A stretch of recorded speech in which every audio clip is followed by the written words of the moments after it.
Inside sealed documents. But before he was accused of killing 12 people, James Holmes was on a path to academic excellence, and his story began in California. 9 Wants to Know investigator Jeremy Hohola traveled to the West Coast for that piece of the puzzle. Trying to make sense of what doesn't make sense is only natural. We know him as James Holmes, but for the people who grew up with him, they can only wonder what happened to Jimmy. Really bright. He excelled in everything. He was off the charts smart. Complete shot. There must be something going on. From a smart little boy to a suspected killer of 12 people, our quest to give you some background begins in the lush Salinas Valley of Central California. We've all heard the name James Holmes. We've heard it thousands of times in the news. But here in this small California town, he's remembered as Jimmy. A boy who had lots of friends, who went to birthday parties, and who was described as very, very smart. Not a loner. His childhood home of Castroville is known as the artichoke center of the world. In applications to graduate school, Holmes fondly remembers his life here. Behind the cluster of houses, rows upon rows of strawberries grew in the Salinas Valley, he writes. As a child, I passed these strawberry fields every day on my way to school. He was clean-cut, neat. He wore glasses. We found Holmes's fifth grade teacher, Paul Kerr. That's not the Jimmy that any of us knew. He remembers Holmes as brilliant, focused, and self-motivated, who was able to understand web programming at age 10. He was so bright that I trusted him alone when he finished the work to work on a computer project. In those days, you had to program. And I didn't know what the heck he was doing. There was no sign of any darkness in him when he was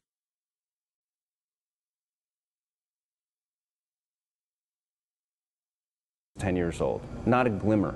Just the opposite. His friends in the same class are baffled. The thing that sticks out most to me about Jimmy Holmes was his intelligence. He was off the charts smart. He was well ahead of every other kid in the class. He was highly competitive with his tests and stuff like that. He always wanted to get the best grade in class. I would never expect him to do something like this. Now, the atrocities that he did, I can't even compare the two, you know. It's like oil and water. We found Jimmy's old home tucked away in this upper middle class neighborhood. A neighbor told us off camera he remembers Holmes as a good boy with good parents who bloomed in a good home. His mother, a registered nurse. His father, brilliant too, who reportedly holds several degrees as a software manager. Here in Central California, we were able to find a member of the Holmes family and speak to him face to face. He was very reluctant to talk, but he did tell us it's a bad situation. When asked how his family is doing, he said they're doing all right. Not as bad as the people who lost their kids. After 6th grade, Holmes moved hundreds of miles south to San Diego, where he continued to get good grades and play high school soccer. But there may have been signs. A neighbor on his street here told us Holmes was more of a loner. The people who know James Holmes the most are, of course, his family. They still live here in this house in San Diego. If there were any signs of trouble with Holmes before the shooting, they would likely know. But so far, they haven't spoken publicly.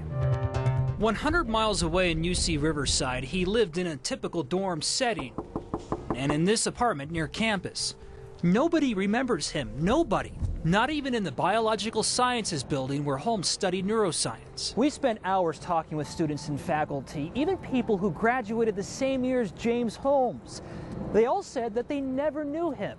We've also been told that a professor who wrote James Holmes a recommendation letter is now under a gag order.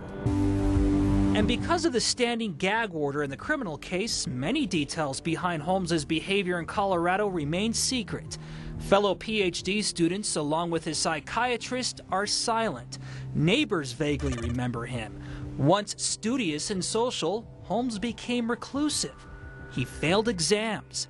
He quit school. He bought loads of bullets, guns, and explosives.